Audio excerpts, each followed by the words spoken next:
다들 코엑스 가보셨죠? 그 앞 사거리에 어마어마하게 큰 전광판들 붙어있는 거 한 번쯤 보셨을 겁니다. 명품 광고가 나오다가 영화 예고편이 나오다가 번쩍번쩍 돌아가는 그 화면이요. 그 하나 다는데 돈이 얼마나 될 것 같으세요? 설치비만 100억쯤 들어갑니다. 그런데 더 놀라운 건 거기서 나오는 광고 매출이 1년에 100억이 넘어요. 다는데 든 돈을 1년 만에 그대로 뽑는 겁니다. 뭐 코엑스는 워낙 특별한 자리니까 그렇다고 치죠. 그럼 강남에 흔하게 보이는 평범한 빌딩 외벽 전광판, 이건 한 달에 얼마 벌까요? 1,000만 원? 2,000만 원?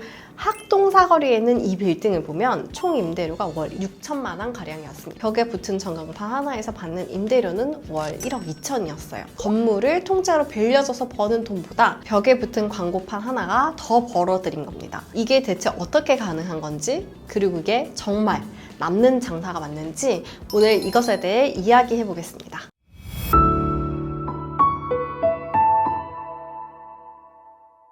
안녕하세요. 빌딩라이브 이지선입니다. 먼저 전광판이 왜 이렇게 돈을 많이 버는지부터 짚고 가죠. 일반 임대는 공간을 파는 겁니다. 1층 상가를 월 1,000만 원에 빌려주면 그 자리는 끝이에요. 더 받을 수가 없습니다. 그런데 전광판은 한 화면을 한 사람한테 통째로 빌려주는 게 아니라 15초, 30초 광고를 여러 개를 묶어서 하루 종일 돌립니다. 화면 하나 안에 세입자가 여러 명 들어오는 셈이에요. 업계에서는 이 광고 자리를 구자라고 부릅니다. 화면 하나에 구자가 20개 있다고 쳐볼게요. 광고주 20명이 각각 월 1,000만 원씩 낸다. 그러면 그 화면 하나에 월 2억이 나옵니다. 이래서 광고판이 건물 몇 층 합친 것보다 더 버는 일이 벌어지는 겁니다. 그런데 여기서 하나를 짚고 넘어갈 게 있어요. 광고주가 그 돈을 왜 내느냐? 그 화면이 잘 보이니까 내는 겁니다. 지나가는 차, 길 걷는 사람 눈에 확 들어오니까요. 그 벽이 차지하고 있는 시야를 파는 겁니다. 이 말 일단 기억해 두세요. 오늘 영상의 핵심이 여기 다 들어가 있거든요. 자, 그러면 전광판 달린 건물주 완전 떼부자가 되겠네? 라는 생각이 드시죠? 그런데 그게 또 다 그렇지는 않습니다. 양재역의 서장훈 씨 빌딩 있죠? 거기 전광판 광고 매출이 월 1억쯤 되는 걸로 알려져 있습니다. 그러면 서장훈 씨가 매달 1억씩 챙길 것 같잖아요. 그러나 보도에 따르면 실제로 받는 건 월 2천에서 3천만 원 정도의 고정 임대료라고 합니다. 왜 1억을 다 갖지 않고 그것만 받느냐? 전광판을 돌리려면 매달 광고주 수십 군데를 일일이 찾아다니면서 광고를 따와야 돼요. 이런 작업을 건물주가 본업을 놔두고 직접 하기는 어렵겠죠. 그래서 대부분 전문 광고 대행사한테 전광판을 통째로 넘겨버립니다. 그러면 대행사가 건물주한테 매달 정해진 월세를 냅니다. 설치비도 대행사가 내고 광고가 안 팔리는 위험도 대행사가 다 떠안아요. 서장훈 씨도 이 방식입니다. 광고가 잘 팔리든 안 팔리든 본인은 일반 세입자처럼 안정적인 월세만 따박따박 받는 거죠. 대신 광고가 대박이 났을 때는 남은 돈은 대행사가 가져갑니다. 그러니까 건물주 입장에선 두 가지 길이 있는 거예요. 대행사한테 넘기고 마음 편하게 고정 월세를 받든가, 아니면 직접 수억, 수십억을 들여 전광판을 깔고 직접 운영을 하던가. 그러면 잘 됐을 때 그 돈이 다 본인 돈이 되겠지만 안 되면 그 손해도 자기 것이 되는 겁니다. 이쯤 되면 이런 생각이 드실 거예요. 그럼 우리 건물 외벽에 하나 달면 되겠네? 그게 그렇게 간단하지는 않습니다. 전광판은 아무 벽에 못 달아요. 우선 지자체의 허가가 나야 합니다. 그리고 허가가 난다고 해서 그게 끝이 아니에요. 차가 많이 다니고 사람이 많이 지나가는 자리여야 광고주가 붙습니다. 거기에다가 화면이 멀리서도 시원하게 보여야 하고, 또 주변에 빛공의 민원을 걸릴 만한 주거지가 없어야 한다는 조건들이 있어요. 이 조건들이 다 맞아떨어질 때야 비로소 돈이 되는 전광판이 나오는 거예요. 그러니까 결국 똑같은 얘기로 돌아옵니다. 벽이 있다고 돈이 되는 게 아니라 보이는 벽이어야 돈이 됩니다. 시야가 돈인 거예요. 그 말이 무슨 뜻인지 정확히 보여주는 사건이 하나 있습니다.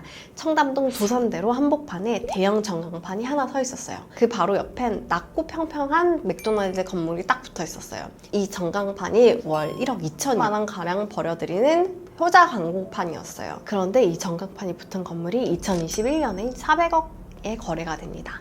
광고판까지 포함해서 넘겼을 것 같죠? 이 건물을 팔던 사람이 아주 영리했어요. 전광판만 가지고 있어도 충분히 돈이 벌린다고 생각한 거죠. 그래서 전광판만은 안 넘기겠다는 조건을 걸었어요. 전광판 가치를 따로 50억쯤 잡아서요. 건물을 통째로 산 사람이 빌딩 전체에서 받는 월 임대료가 6천만 원 가량이었습니다. 건물을 통째로 산 사람보다 외벽 하나 들고 있는 사람이 2배 넘게 가져가는 구조가 만들어졌고, 그래서 그때 시장에서 다들 진짜 신의 한 수다 라고 평가했습니다. 그런데 말이죠, 이 어마어마한 수익에 치명적인 약점이 하나 숨어 있었습니다. 전광판이 잘 보인 이유, 이게 옆에 있던 낮은 높이의 맥도날드 덕에 가능했다라는 거예요. 2024년에 그 맥도날드 부지가 다른 사람한테 팔립니다. 비싼 땅을 산 새 주인이 뭘 하겠어요? 당연히 용적률을 꽉 채워서 건물을 높게 올리겠죠. 옆 건물이 쑥 올라가는 순간 도산대로에서 보이던 전광판 시야가 막혀버리게 될 운명에 처하게 됩니다.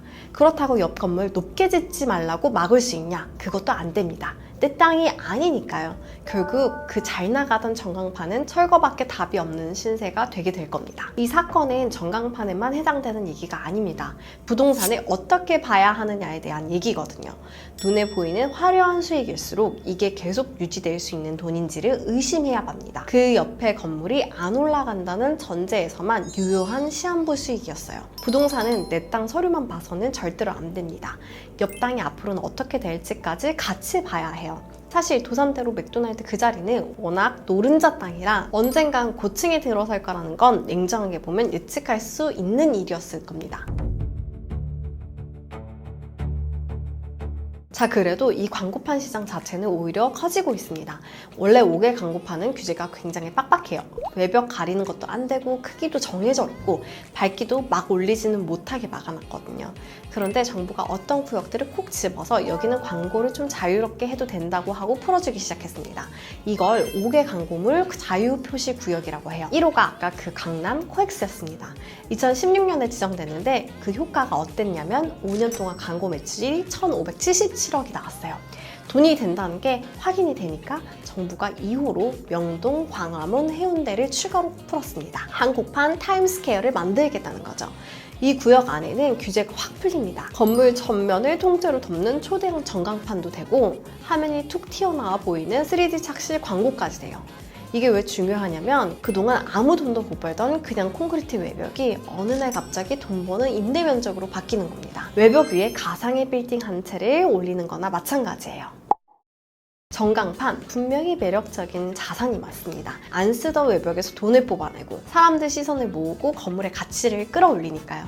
그런데 오늘 계속 말씀드렸죠. 전광판은 벽을 파는 게 아니라 시야를 파는 사업입니다. 한순간에 무너지는 것도 시야가 막혀서예요. 그러니까 부동산을 볼 때 화려한 수익 숫자에 혹하면 안 됩니다.